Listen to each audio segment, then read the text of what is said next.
Viewers বিন্দু যারা এই ভিডিওটি দেখছেন তাদেরকে অসংখ্য ধন্যবাদ এবং শুভেচ্ছা জানিয়ে ভিডিওটা শুরু করতে যাচ্ছি।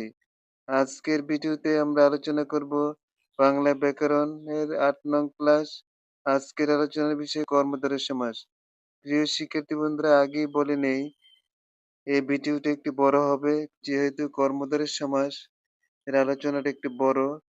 প্রিয় শিক্ষার্থীবৃন্দ, ভিউয়ার্স বৃন্দ, যারা ষষ্ঠ থেকে দশম শ্রেণী পর্যন্ত মাধ্যমিক স্তরে রয়েছে এবং একাদশ থেকে দ্বাদশ শ্রেণীতে উচ্চ মাধ্যমিক স্তরে রয়েছে এবং যারা নিয়োগ পরীক্ষার জন্য প্রত্যাশী রয়েছেন তাদের জন্য ক্লাসটি। আজকের ক্লাসের বিষয়বস্তু হলো কর্মধারয় সমাস। কর্মধারয় সমাস কাকে বলে আমরা আগে জেনে নেই। পরস্পর সম্পর্কযুক্ত বিশেষ্য ও বিশেষণ পদের যে সমাস হয় এবং বিশেষ্য পদের অর্থের প্রাধান্য রূপে প্রতীয়মান হয় তাকে বলে কর্মধারয় সমাস। তাহলে এই সমাসের মধ্যে বিশেষ্য এবং বিশেষণ পদের সম্পর্কে বলা হয়েছে। কর্মধারয় সমাস চেনার উপায় হলো বেশ বাক্যে যে, সে, যিনি, তিনি, সেই, যেই, নে, রূপ ইত্যাদি থাকবে। এখানে দুইটি সমস্ত পদের উদাহরণ দেওয়া হলো কর্মধারয় সমাসের। নুনা পানি, নুনা পানি, নুনা হইল বিশেষণ পদ, পানি হইল বিশেষ্য পদ। তাহলে নুনা যে পানি, তাহলে এখানে যে বেশ বাক্যে যে বসেছে সংযোগ হিসেবে। তাহলে আমরা কি বুঝলাম? পরস্পর সম্পর্কযুক্ত বিশেষ্য এবং বিশেষণ।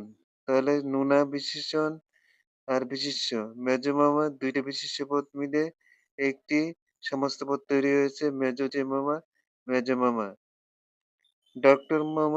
ডক্টর সুনীত কুমার চট্টোপাধ্যায় বলেছেন, পরস্পর সম্বন্ধ বিশিষ্ট বিশেষণ ও বিশেষ্য পদের কিংবা বিশেষ্য বিশেষণে ভাবাপন্ন পদে যে সমাস হয় এবং যার পরপদের অর্থের প্রাধান্যরূপে প্রতীয়মান হয় তাকে কর্মধারয় সমাস বলে। তাহলে এখানে কি বলা হয়েছে? বিশেষ্য এবং বিশেষণ ভাবাপন্ন পদের যে সমাস হয় এবং পরপদের প্রাধান্য থাকে তাকে বলে কর্মধারয় সমাস।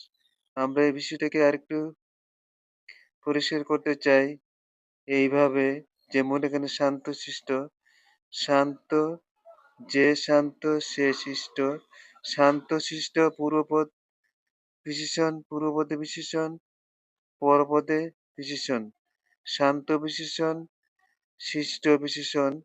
এখানে শিষ্ট পরপদ, পরপদে প্রাধান্য পেয়েছে শান্ত, শিষ্ট।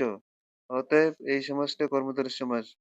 ২ নম্বর আরেকটি লক্ষ্য করুন, কাঁচা কলা পূর্বপদে বিশেষণ, পরপদে বিশেষ্য। কাঁচা বিশেষণ, কলা বিশেষ্য। তারপরে ৩ নম্বর একটা মাছ ভাজা, মাছ ভাজা, মাছ বিশেষ্য, ভাজা বিশেষণ, মাছ ভাজা, মাছ যে ভাজা। জজ সাহেব, যিনি জজ তিনি সাহেব, জজ ও বিশেষ্য পদ, সাহেব ও বিশেষ্য পদ। তাহলে আমরা এখানে কি দেখলাম? ১ নম্বরে বিশেষণে, তারপরে বিশেষ্যে বিশেষণ, তারপরে বিশেষ্যে সমাস হয়েছে এবং পরপদের অর্থ প্রাধান্য পেয়েছে। এখানে শান্তশিষ্ট শিষ্ট পরপদে প্রাধান্য পেয়েছে। কাঁচকলাতে কলা পরপদে প্রাধান্য পেয়েছে। মাছ ভাজাতে বাজা পদের প্রাধান্য পেয়েছে। জজ সাহেব পদে প্রাধান্য পেয়েছে। তাহলে পরপদ প্রধান সমাস হলো প্রিয় শিক্ষার্থী বন্ধুরা কর্মধারয় সমাস। আশা করি বিষয়টা বুঝতে পেরেছেন। এরপরে আরো কিছু আলোচনা আমাদের আছে কর্মধারয় সমাসের মধ্যে।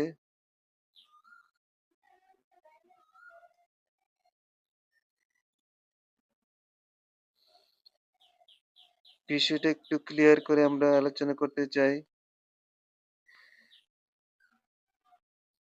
যেমন নীল যে পদ্মা, নীল পদ্মা,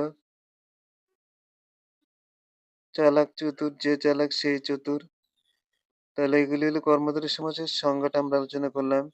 এবার কর্মধারয় সমাসকে আবার ৩ ভাগে ভাগ করা হয়েছে। মধ্যপদলোপী কর্মধারয় সমাস, সাধারণ কর্মধারয় সমাস, উপমামূলক কর্মধারয় সমাস। আমরা আলোচনা করব এখন মধ্যপদলোপী কর্মধারয় সমাস।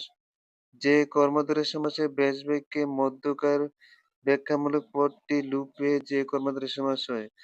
কি বলা হয়েছে এখানে? মধ্যের পদটি লোপ পেয়ে যে কর্মধারয় সমাস তৈরি হয় তাকে বলে মধ্যপদলোপী কর্মধারয় সমাস। যে কর্মধারয় সমাসে ব্যাস বাক্যের মধ্যকার ব্যাখ্যামূলক পদটি লোপ পেয়ে যে কর্মধারয় সমাস হয় তাকে বলে মধ্যপদলোপী কর্মধারয় সমাস। যেমন সিংহাসন, এখানে চিহ্নিত শব্দটি লোপ পেয়েছে সিংহাসন। ফল মিশ্রিত অন্ন, ফলান্ন, এখানে ফল মিশ্রিত অন্ন, ফলান্ন। আমি আগেই বলেছি ক্লাসটা একটু দীর্ঘ হবে। মনোযোগ সহকারে সম্পূর্ণ ক্লাসটা শোনার জন্য আবারও আহ্বান থাকলো। সিংহাসন, মোমবাতি, মোম নির্মিত বাতি, মৌমাছি, মৌ আশ্রিত মাছি, রেলগাড়ি, রেলে চালিত গাড়ি, রাজা, রাজর্ষি, রাজা অথবা ঋষি। তাহলে এখানে সিংহাসন শব্দের চিহ্নিত শব্দটা লোপ পেয়েছে। পলান্ন শব্দটার মধ্যে মিশ্রিত শব্দটা লোপ পেয়েছে। সিংহাসন শব্দটার মধ্যে চিহ্নিত শব্দটা লোপ পেয়েছে। মোমবাতি শব্দের নির্মিত অর্থটা নির্মিত শব্দটা লোপ পেয়েছে। মৌমাছিতে আশ্রিত শব্দটা লোপ পেয়েছে। তাহলে এখানে সংজ্ঞাটাতে কি বলা হয়েছে? যে কর্মধারয় সমাসে ব্যাস বাক্যের মধ্যকার ব্যাখ্যামূলক পদটি লোপ পেয়ে যে কর্মধারয় সমাস হয় তাকে মধ্যপদলোপী কর্মধারয় সমাস বলে। আশা করি মধ্যপদলোপী কর্মধারয় সমাসটা বুঝতে পেরেছেন। তারপরেও উপমামূলক কর্মধারয় সমাসের মধ্যে উপমান, যে কর্মধারয় সমাসে পূর্বপদে উপমান এবং উত্তরপদে সাধারণ ধর্মবাচক শব্দ আছে তাকে উপমান কর্মধারয় সমাস বলে। সাধারণ সমস্ত পদটা হবে বিশেষণ। তাহলে এখানে কি বলছে? পূর্বপদে উপমান এবং উত্তরপদে সাধারণ ধর্মবাচক। তাহলে সাধারণ ধর্মবাচকটি কি? শৈলোন্নত, শৈলোন্নত, শৈল অর্থ পাহাড়, উন্নত অর্থ উঁচু। তো শৈলের মতো উন্নত। এটার ব্যাখ্যাটা এরকম এখানে আমরা করেছি। পূর্বপদ উপমান, তারপরে ন্যায় মতো শব্দ। পূর্বপদ কি? উপমান। উপমান হইল শৈল, উন্নত হইল পরপদ, আর ন্যায় হইল এই শব্দটার তুলনা। তাহলে তুলনাবাচক শব্দের মধ্যে সাধারণ ধর্মবাচক শব্দ কোনটা? আমরা এখানে নিচের একটা শব্দ আলোচনা করলে পরিষ্কার হয়ে যাবে বিষয়টা। তুষার শুভ্র, তুষারের ন্যায় শুভ্র। তুষার দেখতে সাদা, শুভ্র সাদা। তাহলে তুষারের ন্যায় সাদা যে বস্তুটা তাকে বলা হয়েছে তুষার শুভ্র। তাহলে সাদার সাথে শুভ্রের সাদৃশ্য রয়েছে, অর্থাৎ অর্থাৎ ধর্মবাচকতা রয়েছে। সাদৃশ্য রয়েছে, মিল রয়েছে। তুষারের সাথে সাদৃশ্য রয়েছে। যে শব্দের মধ্যে তুলনা বোঝায় এবং সাদৃশ্য থাকে তাহলে সেটাকে বলে উপমান কর্মধারয় সমাস। অরুণ রাঙ্গা, অরুণের ন্যায় রাঙ্গা। শশুকের ন্যায় ব্যস্ত, স্লথের মতো গতি। তাহলে পূর্বপদে হইল বিশেষ্য, পরপদে বিশেষণ। পূর্বপদে বিশেষ্য, পরপদে বিশেষণ। পূর্বপদে বিশেষ্য, পরপদে বিশেষণ হয়ে যে তুলনা বোঝায় তাকে বলা হয় উপমান কর্মধারয় সমাস। সহজ ভাষা আমরা কি বললাম?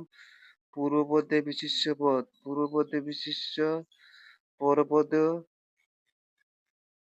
বিশেষণ, পরপদে বিশেষণ।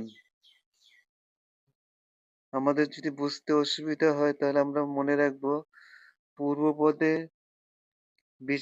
বিশেষ্য, পরপদে বিশেষণ থাকলে এবং তুলনা বুঝাইলে সেটা হবে উপমান কর্মধারয় সমাস। কি বলেছি কথাটা আবার মনোযোগ সহকারে শুনতে চেষ্টা করুন। কি বলেছি? পূর্বপদে বিশেষণ, পরপদে বিশেষ্য।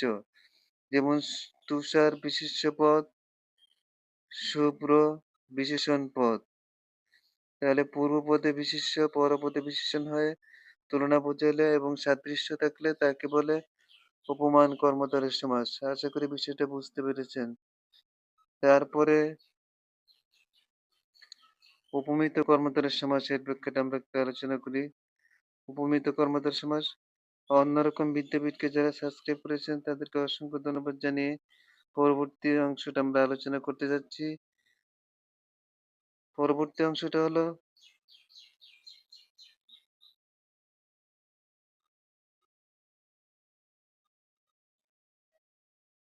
উপমিত কর্মধারয় সমাস। উপমান কর্মধারয় সমাস যদি আমরা বুঝে থাকি তাহলে উপমিত কর্মধারয় সমাস আরো সহজে বুঝবো। যে কর্মধারয় সমাসে পূর্বপদে উপমেয়, উত্তরপদে বর্তমান থাকে কিন্তু সাধারণ ধর্মের উল্লেখ থাকে না। সাধারণ ধর্মের উল্লেখ থাকে না। এখানে উপমান কর্মধারয় সমাস ছিল সাধারণ ধর্মের উল্লেখ থাকে, এখানে সাধারণ ধর্মের উল্লেখ থাকে না। তাকে বলে উপমিত কর্মধারয় সমাস। সমস্ত পদটি হয় বিশেষ্য পদ।